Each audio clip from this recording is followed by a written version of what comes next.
Dewan juri yang terhormat, pidato akan saya mulai dari 3, 2, 1. Posisi kami saat ini berada pada pemerintah penutup dan kami mendukung yang namanya mosi perdebatan kali ini, di mana Dewan ini menyesali glorifikasi karir spesialis. Kembali kita melihat apa yang disampaikan oleh tim oposisi pembuka tadi, di mana menyatakan bahwa saat ini informasi yang luas dan memiliki kredibilitas hanya didapatkan dari mereka yang memiliki spesialisasi. Yang kedua, mereka juga menganggap bahwa kaum spesialis itu merupakan kaum yang lebih baik dibandingkan dengan kaum generalis.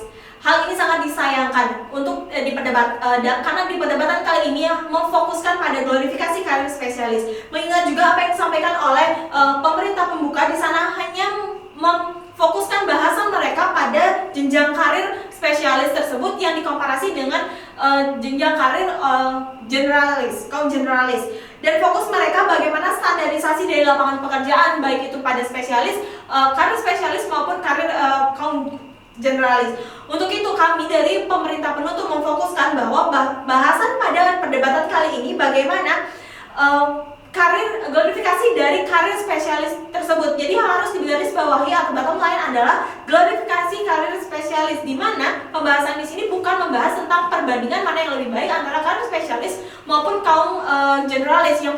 Yang perlu diperhatikan adalah bagaimana penerimaan dan persepsi masyarakat mengenai karir spesialis itu sendiri. Karena pada dasarnya yang kita ketahui bersama bahwasanya kaum generalis di sini kaum generalis maupun spesialis mendapatkan persepsi yang berbeda dari kalangan masyarakat. Untuk itu kita harus ketahui bersama bagaimana karakteristik dari masyarakat itu sendiri. Dalam pembahasan karakteristik masyarakat saya akan membahas dalam 2 layer. Layer yang pertama mengenai gengsi yang ada di kalangan masyarakat. Di kalangan masyarakat yang sudah melekat adalah ego dan gengsi, menganggap bahwa kaum spesialis merupakan kaum yang lebih baik dibandingkan dengan kaum generalis. Mereka dianggap yang terbaik karena sudah menempuh pendidikan yang lebih tinggi dan jenjang-jenjang karir lainnya yang lebih baik. Dan standarisasi inilah yang harus dirubah di kalangan masyarakat. Gengsi ini yang harus dipertaruhkan. Ketika kaum generalis dapat melanjutkan penghidupan mereka melalui mata pencaharian mereka, walaupun tidak adanya spesialisasi, selama mereka tidak melakukan hal-hal yang melanggar hukum, mengapa tidak? Hal itu bukanlah suatu hal yang harus disalahkan untuk mereka kaum generalis. Toh mereka masih bisa melanjutkan kehidupan mereka tanpa merugikan orang lain.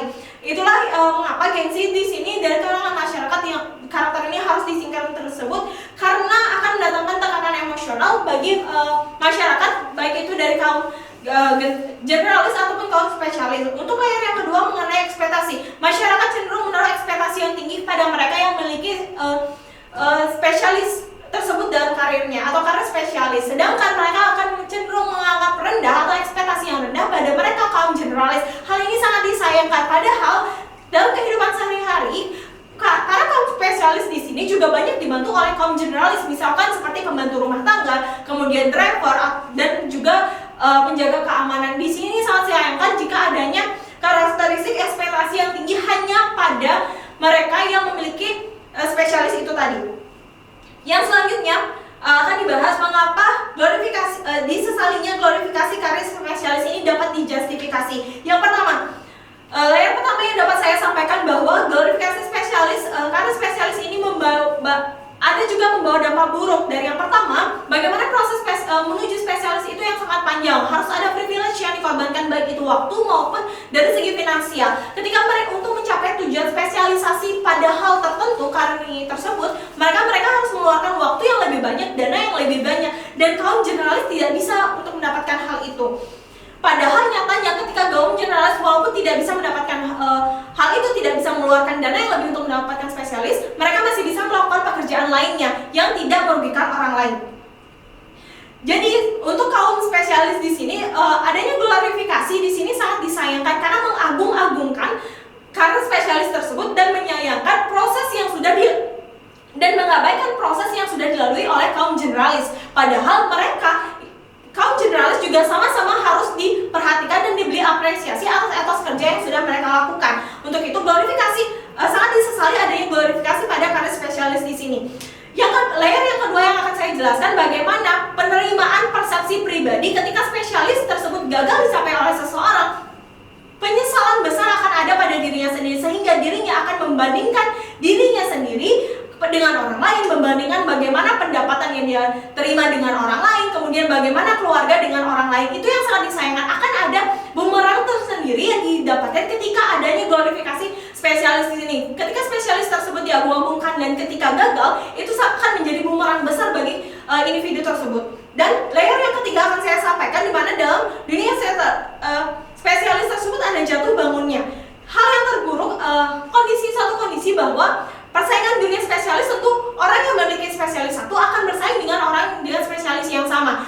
Artinya kompetisi yang akan dilakukan akan lebih berat. Dan ketika itu berat dan sulit dilakukan, ketika mereka akan gagal, itu akan menjadi hal-hal tidak menutup kemungkinan mereka melakukan hal-hal buruk lainnya di luar sana untuk mencapai agar mereka yang memenangkan kompetisi tersebut.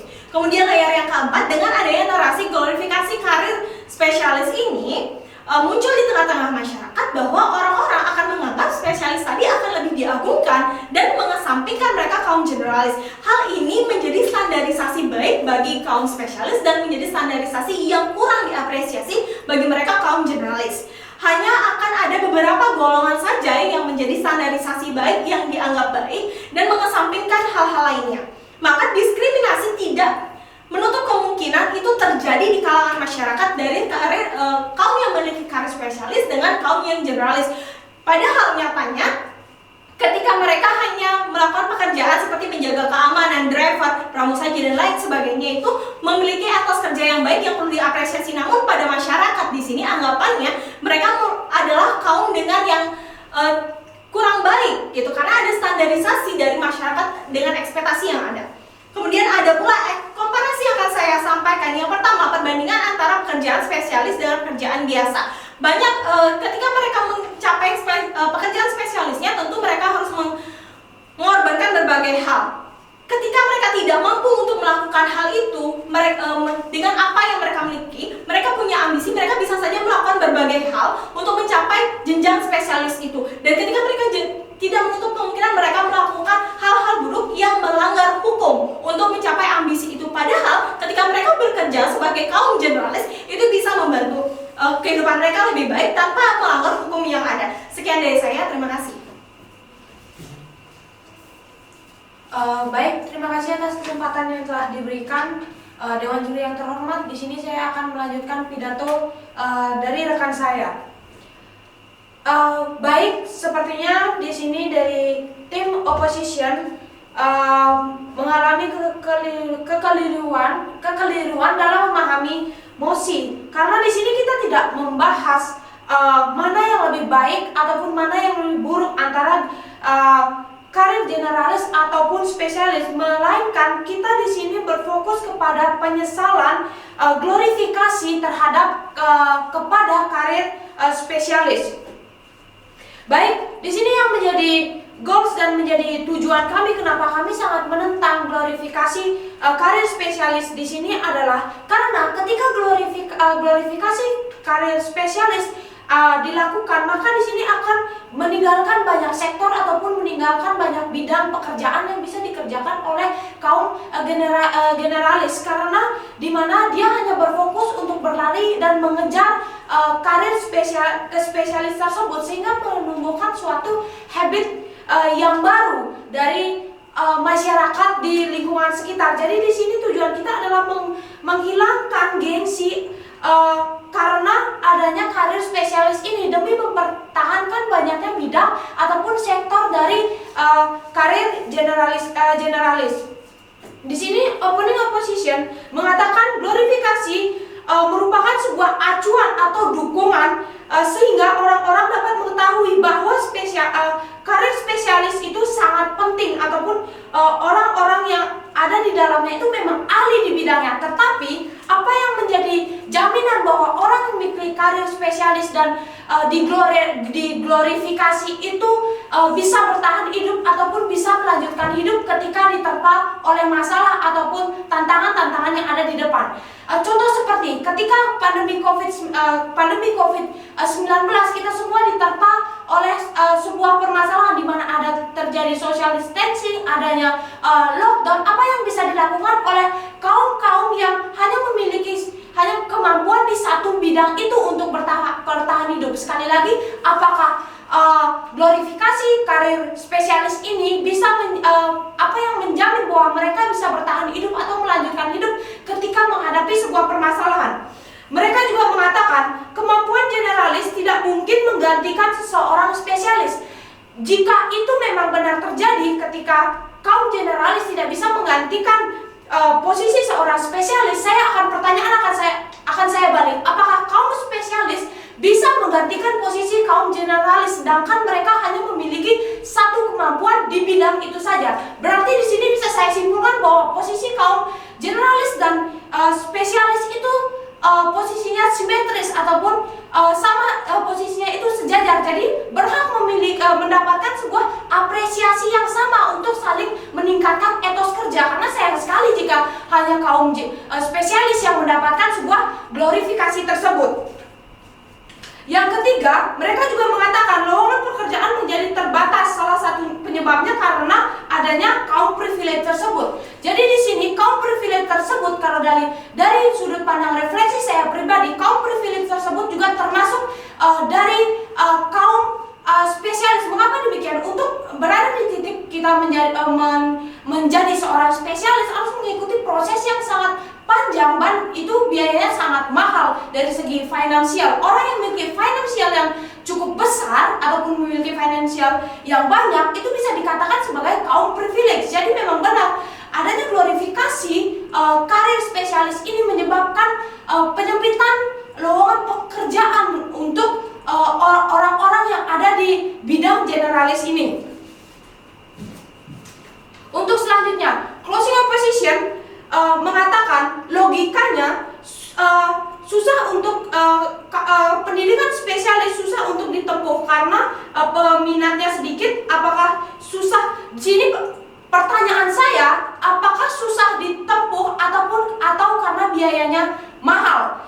Seperti yang kita ketahui, untuk berada di bidang spesialis membutuhkan biaya yang sangat besar. Kenapa kita tidak berfokus untuk menyetarakan biaya pendidikan terlebih dahulu agar karir spesialis itu memiliki kedudukan yang sama ataupun tidak ada istilah dari mengglorifikasikan karir spesialis ini? Jika kita bisa menyetarakan biaya pendidikan di karir spesialis itu, maka kita akan menemukan suatu titik pemerataan ataupun sama rata. Kita akan menyelesaikan suatu masalah. Pertanyaan dari kenapa peminat dari spesialis itu sedikit sudah akan terjawab karena jelas-jelas biayanya sudah sangat mahal. Jadi ketika kita bisa menyetarakan pendidikan spesialis tersebut, maka kita akan bisa mendapatkan sumber daya manusia di bidang spesialis ini, sehingga karir spesialis itu akan menjadi sesuatu hal yang biasa dan hal yang relevan di lingkungan kita, sehingga semua baik spesialis ataupun generalis ini akan bisa menjadi sebuah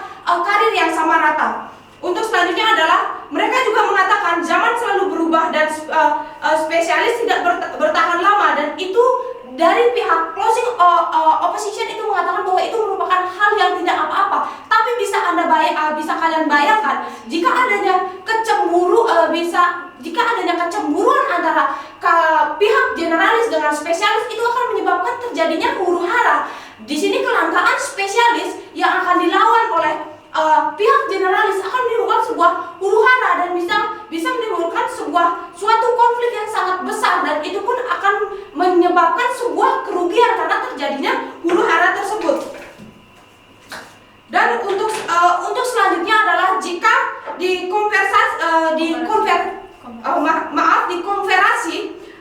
dan kita bandingkan antara pekerja spesialis dengan pekerja biasa saja, meskipun seseorang sebagai contoh bekerja sebagai kasir, bekerja sebagai sapam, bekerja sebagai jasa buruh harian, tidak ada yang salah. Apa yang salah? Tidak ada yang salah. Mereka juga perlu diapresiasi, mereka juga perlu mendapatkan suatu support system untuk meningkatkan etos kerja mereka untuk bertahan hidup. Karena ketahanan hidup ataupun bertahan hidup untuk melanjutkan hidup itu tidak semata-mata kita harus memiliki keahlian di suatu bidang, sehingga itu harus diglorifikasikan. Sama sekali tidak seperti itu.